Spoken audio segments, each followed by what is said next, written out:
میرے بھائیو، اللہ کو راضی کر لو، اللہ کو راضی کر لو۔ مسلمان ہونا بہت بڑی دولت ہے۔ میں 6 بر اعظم پھرا ہوں، دنیا کے بادشاہوں سے ملا ہوں، مالدار فقیروں سے ملا ہوں، جنہیں اللہ کا نہیں پتہ، ان سے زیادہ درد مند انسان دنیا میں کوئی نہیں۔ جنہوں نے اللہ کو بھلا دیا، ان سے زیادہ دکھی انسان کوئی نہیں۔ جنہوں نے اللہ کو بھلا دیا، ان سے زیادہ ناکام انسان کوئی نہیں۔ اللہ کو پا لینے والا کبھی نہ ہارا، اور اللہ کو کھو دینے والا کبھی نہ جیتا۔ اللہ کو راضی کرنے والے کے مقدر میں ہار نہیں ہے، چاہے سولی پہ لٹک جائے، چاہے ٹکڑے ٹکڑے کر دیا جائے، چاہے آگ میں جلا دیا جائے، چاہے جانوروں کے آگے قیمہ کر کے پھینک دیا جائے۔ جس نے اللہ کو پا لیا وہ کبھی نہ ہارا، اس نے کچھ نہ کھویا، اس نے سب کچھ پایا۔ اور جس نے اللہ کو کھو دیا، اس نے سب کچھ کھو دیا، سب کچھ لٹ گیا۔ بھائیو، میں آج جھولی پھیلانے آیا ہوں، میں سیاسی آدمی نہیں ہوں، میں جھولی پھیلانے آیا ہوں، ووٹ کے لیے نہیں۔ میں اس بات کی جھولی پھیلانے آیا ہوں کہ آج تم سارے کلمہ گو مسلمان بھائی اللہ کو راضی کر لو، اللہ کو راضی کر لو۔ جتنا بڑا سودا کرنا پڑے کر جاؤ، جتنی بڑی قیمت دینی پڑے دے جاؤ، اور اپنے اللہ کو راضی کر جاؤ۔ جان پہ کھیلنا پڑے کھیل جاؤ، مال لٹانا پڑے لٹا دو، عزت آبرو داؤ پہ لگے لگا دو، پر اللہ کو نہ ہاتھ سے جانے دو۔ اللہ تمہارا ہے تو سب کچھ تمہارا ہے، اللہ تمہارا نہیں تو کچھ بھی تمہارا نہیں ہے۔ فرعون کی باندھی مسلم عورتیں بہت سی موجود ہیں بیان میں، عورتوں کے لیے سنا رہا ہوں، تمہارے لیے بھی سنا رہا ہوں۔ فرعون کی ایک باندھی تھی، مسلمان ہو گئی۔ عورت تو کمزور ہوتی ہے، پھر وہ باندھی ہو تو اور کمزور ہوتی ہے، اور کلمہ چھپتا نہیں ہے۔ اس کا ایمان اس کے دل میں تھا، پر وہ نکل ہی پڑا۔ خوشبو کون چھپا سکے؟ خوشبو کیسے چھپ سکتی ہے؟ اس کے ایمان کا پتہ چل گیا۔ فرعون نے اسے پکڑوایا۔ اس کی 2 بیٹیاں تھیں، ایک دودھ پیتی تھی، ایک انگلی پکڑ کے چلتی تھی۔ اس نے بڑے کڑا میں تیل ڈالا، اس کے نیچے آگ جلائی، تیل کھولنے لگا، اس نے دربار سجایا، اور اس کے اپنی باندھی کو بلایا، اس کی 2 بیٹیوں کو بلایا۔ یہ مائیں سن رہی ہیں کہ ماں اولاد کے لیے کیا کچھ کر گزرتی ہے، کیا کچھ کر گزرتی ہے۔ مامتاز سے تاریخ بھری پڑی ہے، اور اللہ نے بھی جو اپنی محبت کو تشبیہ دی ہے کہ میں اپنے بندوں سے محبت کرتا ہوں، تو باپ کی محبت سے تشبیہ نہیں دی۔ اللہ نے کہا میں ماں سے 70 گنا زیادہ پیار کرتا ہوں۔ اس نے کہا فرعون نے کہا اگر تو موسیٰ کے رب پہ ایمان لائی تو تیری دونوں بیٹیوں کو جلا دوں گا اس تیل کے اندر، اور تجھے بھی جلا دوں گا اس تیل کے اندر۔ ہاں لوگ سمجھتے ہیں موت بہت بڑی سزا ہے۔ ارے جس نے اللہ کو پا لیا اس کے لیے موت تحفہ ہے۔ وہ دنیا کے دکھوں سے نجات پا گیا اور آخرت کی نعمتوں کا حقدار بن گیا۔ تو فرعون کی باندھی نے کہا فرعون یہ تو میری 2 ہیں، اگر میرے پاس اور ہوتی، میرے پاس 100 ہوتی تو میں 100 بھی اللہ کے نام پہ قربان کر دیتی۔ فقض ما انت قاض، کر جو تجھے کرنا ہے۔ انہیں بڑی بیٹی کو پکڑا، انہیں کہا اماں ہائے اس ماں سے پوچھو جس کے آگے جلتا ہوا تیل اور اس کی بیٹی کو ڈالا جا رہا ہو، اور وہ اماں کہے، اور اس کا ایک بول ماں کا، ایک بول بیٹی کی جان بچا سکتا ہو۔ کلمہ کفر کہہ جا، گھر میں جا کے توبہ کر لے، معاف ہو جائے گا۔ میں قربان جاؤں۔ ایک مقام ایمان کا ایسا آتا ہے کہ قربان ہونا زیادہ محبوب ہو جاتا ہے جان بچانے سے۔ انہوں نے کہا اماں، انہوں نے کہا بیٹی صبر، اللہ کے نام پہ قربان ہو جا۔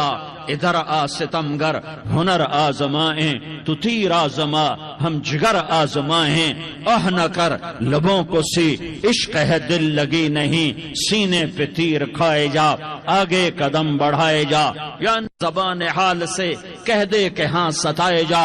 ہاں عشق کی آگ ایسے ہی بھڑکتی ہے، شمع ایسے ہی فروزاں ہوتی ہیں، یہ کمکمے تو بجھ جاتے ہیں، لیکن یہ ایمان والے جو شمع جلا گئے یہ آج تک روشن ہیں، جن کی روشنی میں چلنے والوں کو راستہ مل رہا ہے۔ انہیں بڑی بچی کو پکڑا، ٹانگوں سے پکڑ کے یوں ڈالا، وہ ہائے کرتی گئی اور وہ چٹک گئی اور وہ جل گئی اور وہ بھن گئی مچھلی کی طرح، تلی گئی مچھلی کی طرح۔ ماں ہے، اس کا کلیجہ پھٹ گیا لیکن آنکھوں سے آنسو کا ایک قطرہ نہیں نکلا۔ صبر دیکھنا ہو تو اسے دیکھو، صبر پڑھنے سے نہیں آتا، اسے دیکھو، اسے دیکھو۔ ایک قطرہ نہیں نکلا تو اس نے کلیجہ پھٹ گیا، تو اللہ نے ماں کی آنکھوں سے پردہ ہٹایا اور اس نے دیکھا اپنی بیٹی کی روح کو نکلتے ہوئے۔ بیٹی کہہ رہی اماں صبر کرو، ابھی جنت میں اکٹھے ہو جائیں گے۔ پھر انہیں چھوٹی بچی کو پکڑا، دودھ پیتی، جسے پتہ بھی نہیں میرے ساتھ کیا ہونے والا ہے، اس کی تو آہ بھی نہ نکل سکی، اور اسے انہوں نے تیل میں ڈال دیا اور وہ جل کے کوئلہ ہو گئی۔ ماں کی آنکھوں سے پردہ ہٹایا، اللہ نے ماں نے بچی کی روح کو نکلتے دیکھا کہ اماں صبر صبر، ابھی اکٹھے ہو جائیں گے۔ پھر جب اس کو پکڑنے لگے تو اس نے کہا فرعون میری ایک خواہش پوری کرو گے؟ کہ کیا؟ کہ جب مجھے بھی جلا دو تو مجھے اور میری بیٹی کی ہڈیاں باہر نہ پھینکنا، ہمیں کٹھے کہیں دفن کر دینا، کٹھے کہیں دبا دینا۔ فرعون نے کہا ہاں تمہاری یہ خواہش پوری کر دی جائے گی۔ ہاں دنیا میں اللہ فرعونوں کو مہلت دیتا چلا آیا، لیکن فرعونوں کو مار کے دکھایا، نمرودوں کو مہلت دیتا چلا آیا، پھر نمرودوں کو مار کے دکھایا، قارونوں کو مہلت دی، پھر قارونوں کو مار کے دکھایا، پھر جنت اور جہنم کا نظام بنایا۔ پھر ایک دن مجھے بھی کھڑا کرے گا اور تمہیں بھی کھڑا کرے گا، پھر ایک طبقہ جنت کا حقدار بنے گا، ایک طبقہ آگ کا حقدار بنے گا۔ پھینک دیا، جل گئی، ہڈیاں نکل آئیں، انہیں ہڈیوں کو اٹھا کر زمین میں دبا دیا۔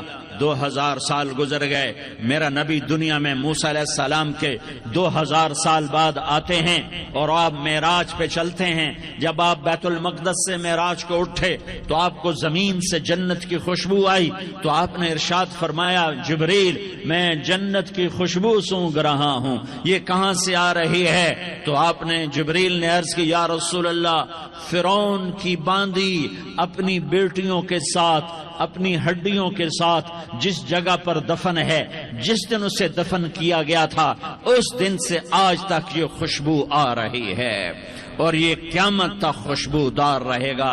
یہ زمین کا ٹکڑا کہ یہاں وہ دفن ہے جس نے اللہ کے ساتھ سودا کر لیا۔ اللہ سے سودا کر لو، اللہ سے سودا کر لو۔ یہ سودا حسین نے کیا اللہ کے ساتھ، ایک سودا یزید نے کیا، اس نے خون بہایا، اس نے ظلم کیا۔ ارے ظالم کبھی ہرا نہیں ہوتا اور مظلوم کبھی خشک نہیں ہوتا، ظالم پہ کبھی بہار نہیں آتی اور مظلوم پہ کبھی خزاں نہیں آتی۔ اللہ ظالم کو مہلت ضرور دیتا ہے، لیکن ایک دن ہے جب اللہ جنت کو سجائے گا اور جہنم کو بھڑکائے گا اور ترازو کو لٹکائے گا اور پل صراط کو قائم کرے گا اور اپنے عرش کو لائے گا اور خود فرشتوں کو بلائے گا، پھر طارق جمیل کو قبر سے اٹھائے گا، سردار عزیر کو قبر سے اٹھائے گا، زید عمر بکر کو قبر سے اٹھائے گا، پھر مجھ سے سوال کرے گا میں نے تمہیں دنیا میں عزت دی، مال دیا، بتا آج میرے لیے کیا کر کے لایا ہے؟ بولو آج کیا کر کے لائے ہو؟ یا اللہ کی قیامت سے ٹکر لے جاؤ، یا اللہ کی جہنم کو پانی سے بجھا دو، یا اللہ کی جنت کو آگ لگا دو، یا قبر میں جانے سے انکار کر دو، یا موت سے لڑنے کی طاقت دکھا دو، یا یہ طرز زندگی چھوڑو جس نے ہمیں ہلاک کر دیا، اللہ کے سامنے رسوا کر دیا۔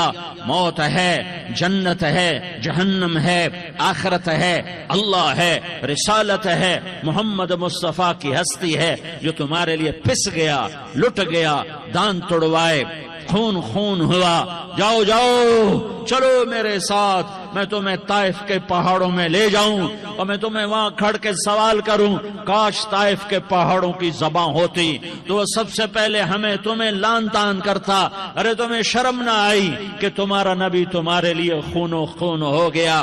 اس کے 2 دفعہ آسمان کے فرشتے روئے ہیں، 2 دفعہ آسمان کے فرشتے روئے ہیں۔ ایک 4000 سال پہلے جب ابراہیم بوڑھا باپ 96 سال کی عمر اور 6 سال کا بچہ، اور حکم دیا جا رہا ہے دشمن کے گلے پہ چھری چلانا تو بڑا آسان ہے کہ انسان جب وحشی بن جاتا ہے، جانور بن جاتا ہے، سانپ بن جاتا ہے تو اسے ڈسنے میں کوئی آر نہیں ہوتا، اسے کاٹنے میں کوئی آر نہیں ہوتا، لیکن سامنے تو اسماعیل کھڑا ہے، 86 سال کی عمر میں بیٹا ملا اور باپ 92-94 سال کا بوڑھا ہو گیا، اور میرا رب کہتا ہے ابراہیم اسماعیل کی گردن پہ چھری چلا دے، میں دیکھنا چاہتا ہوں تو میرا ہے یا اسماعیل کا ہے، تیرے دل میں ہوں یا اسماعیل ہے، کہ میرے رب ہزاروں اسماعیل تجھ پہ قربان کر دوں۔ چھری اٹھائی، فلسطین سے چلے اور پہنچے مکہ مکرمہ، بیوی سے کہا بچے کو تیار کرا دو، سیر کرانے لے جا رہا ہوں، بچے کو تیار کرایا۔ آج پہلی دفعہ بچہ باپ کو دیکھ رہا ہے، انگلی پکڑ کے اچھلتا ہوا جا رہا ہے، میرا ابا مجھے سیر کرانے لے جا رہا ہے، یعنی خبر کے چھری کے نیچے سے گزارنے لے جا رہا ہے، اور لیاری والوں کو پیغام دینے جا رہا ہے کہ اللہ پر ہر شے قربان کرنا سیکھو، اللہ کے لیے ہر جذبہ چھوڑنا سیکھو، ہر شے سے ہٹنا سیکھو، جہاں اللہ ناراض ہے ہٹ جاؤ، ہٹ جاؤ، ہٹ جاؤ، ہار نہ پڑے ہار جاؤ، مٹنا پڑے مٹ جاؤ، لٹنا پڑے لٹ جاؤ، دھکے کھانے پڑے کھا لو کھا لو کھا لو، کہ دنیا میں سب سے زیادہ دھکے کھانے والا میرا حبیب محمد مصطفیٰ۔ مجھے لیاری کا کوئی گھر دکھاؤ جہاں غریب نے پیٹ پہ پتھر باندھا ہو، آؤ میں تمہیں دکھاتا ہوں، میرا نبی مسجد نبوی میں بیٹھا ہوا ہے اور ایک صحابی آتا ہے اور آ کر یوں کپڑا اٹھاتا ہے، کہتا یا رسول اللہ ادھر دیکھو، میں نے پیٹ پہ پتھر باندھا ہوا ہے، بھوک کی وجہ سے میں سیدھا نہیں ہو پا رہا، 2 جہان کا سردار، مقام محمود کا مالک، عرش و فرش پر جس کے نبوت کے ڈنکے، محمد جس کا نام، احمد جس کا نام، طٰہٰ جس کا نام، یاسین جس کا نام، پیٹ سے پتھر، پیٹ سے کپڑا ہٹاتا ہے اور فرماتا ہے دیکھ میرا صحابی، تیرے پیٹ پر 1 پتھر ہے، میرے پیٹ پہ 2 پتھر بندھے ہوئے ہیں، میرے پیٹ پر 2 پتھر بندھے ہوئے ہیں۔ ہاں ابراہیم نے چھری نکالی، بیٹا تیرے ذبح کرنے کا حکم ہو چکا ہے۔ بیٹا کہتا ابا جلدی کر، دیر کیوں کرتا ہے؟ ہاں کہانی سنانی ہے لیاری والوں کو، ایسی اولاد بناؤ، ایسے باپ بنو، اللہ کے امر پر یوں قربان ہونا سیکھو۔ اور اب معصوم بچے کو حیران ہو کر ابراہیم دیکھتا ہے، بیٹا تجھے پتا ہے میں کیا کہہ رہا ہوں؟ کہاں پتا ہے، آپ کہہ رہے ہیں میں ذبح کروں گا تو میں مر جاؤں گا، میں مر جاؤں گا تو مجھے آپ کی جگہ اللہ ملے گا، اللہ آپ سے بہتر ہے، مجھے دنیا کی جگہ جنت ملے گی، جنت دنیا سے بہتر ہے۔ پھر معصوم بچے کو ماں یاد آ جاتی ہے، پھر کہتا ہاں مجھے اپنی ماں کا غم ضرور ہے، اسے بڑا صدمہ ہوگا میرے مرنے کا۔ تو اپنا گریبان کھولا اور کرتا اتارا، کہ ابا میں جب مر جاؤں تو یہ کرتا سنبھال لو، یہ میری ماں کو دے دینا، یہ میری نشانی اس کے پاس رہے گی، جب کبھی میں یاد آؤں گا میرا کرتا دیکھ لیا کرے گی، اور تو اپنے کرتے میں مجھے کفن دے کر ادھر ہی دبا دینا، مجھے ادھر مکے نہ لے جانا کہ میری میت کو دیکھ کر میری ماں کو بڑا دکھ ہوگا، مجھے ادھر دبا دینا۔ ابا میرے ہاتھ باندھ دے، میرے پاؤں باندھ دے، اور لیاری والوں کو پیغام دے دو کہ اللہ پہ یوں قربان ہوا جاتا ہے۔ تم پیسے پہ لڑے، تم منصب پر لڑے، تم عہدوں پر لڑے، تم ایک دوسرے کے خون کے پیاسے ہوئے، کیا موت مر گئی ہے تمہارے لیے؟ کیا آخرت کو آگ لگ گئی ہے؟ کیا جنت کو آگ لگ گئی ہے؟ کیا جہنم کو بجھا دیا گیا ہے؟ کیا طارق جمیل کے لیے قبر کا ٹکڑا مقرر نہیں ہے؟ کیا اس کی جان کے نکلنے کا وقت مقرر نہیں ہے؟ کیا منکر نکیر میرے پاس آنے والے نہیں ہیں، تمہارے پاس آنے والے نہیں ہیں؟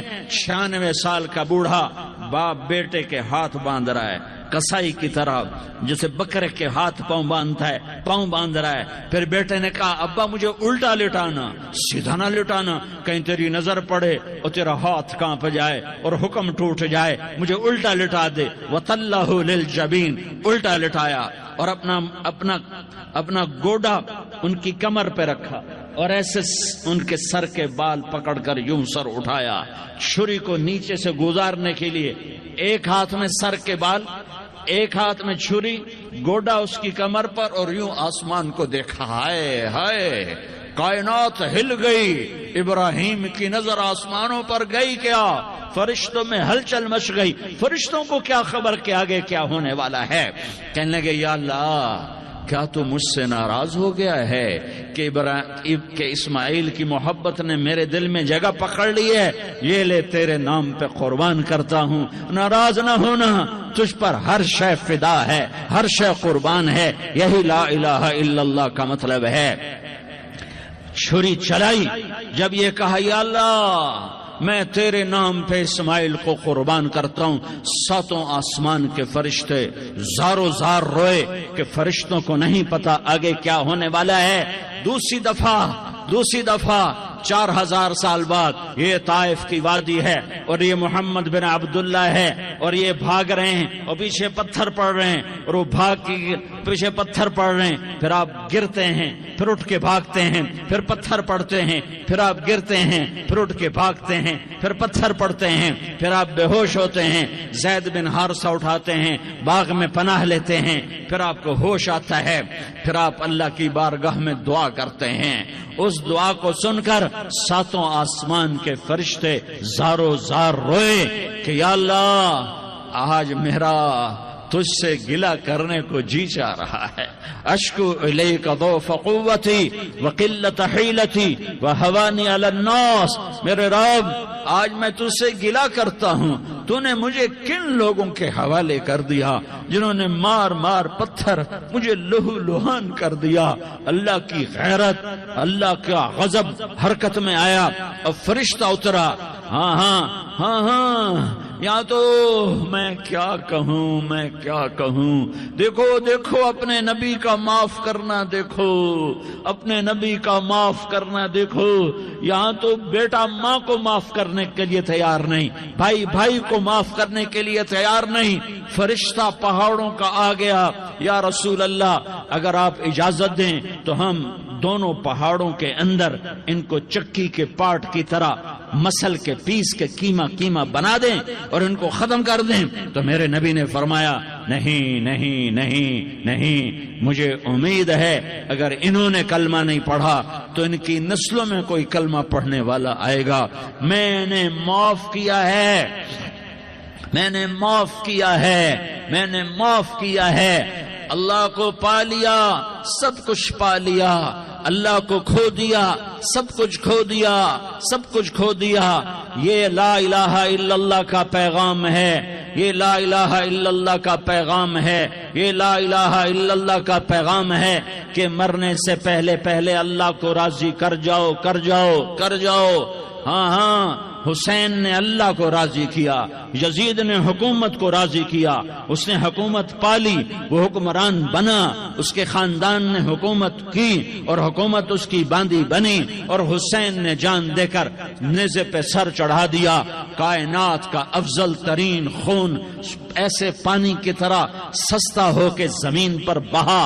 ظالم مظلوم کی کہانی کوئی نئی نہیں ہے، پرانی ہے، لیکن میں فقیر کی بات یاد رکھنا، مظلوم کبھی ناکام نہیں ہوتا اور ظالم کبھی کامیاب نہیں ہوتا۔ مظلوم بن جاؤ حسین کے ساتھی بن جاؤ گے، ظالم بنو گے تو یزید کے ساتھی بنو گے۔ محرم میں کیا سارا سال یزید پہ لعنت پڑتی ہے، لیکن ظلم کرنے والا یاد رکھ لے کہ یزید کے ساتھ کھڑا کیا جائے گا۔ یزید کے ساتھ کھڑا ہونا کون پسند کرے گا؟ مظلوم بن جاؤ، آل رسول ذبح ہو رہے ہیں، حسین ذبح ہو رہا۔ کون حسین؟ میرے نبی کا لاڈلا حسین۔ کون حسین؟ میرے نبی کا نواسا حسین۔ کون حسین؟ جس کے ہونٹوں پہ بوسے دیے، جس کے ماتھے کو چوما، جس کی آنکھوں کو چوما، جس کے سینے کو چوما، جس کے ہاتھوں کو چوما، جس کو سینے پہ لٹایا۔ ارے میں تمہیں کیا بتاؤں، گھر میں داخل ہوئے اور اپنے ہاتھ زمین پہ ٹکا دیے اور پاؤں بھی زمین پہ، گوڑے بھی زمین پہ ٹکا دیے، اور ایسے اپنی کمر کو بیلنس کر کے دونوں بچوں کو اپنی کمر پہ بٹھایا اور کمرے میں چکر لگا رہے ہیں، اور پھر اوپر منہ کر کے کہہ رہے ہیں تمہاری سواری کیسی ہے بھائی؟ بچوں بولو تمہارا اونٹ کیسا ہے؟ ایسے سواروں میں ایک کو زہر دیا، ایک کو نیزے پہ لٹکا دیا، پر اللہ انہوں نے پا لیا، اللہ کو پا لیا، اللہ کو پا لیا، اللہ کو پا لیا، اللہ کو پا لیا تو سب کچھ پا لیا۔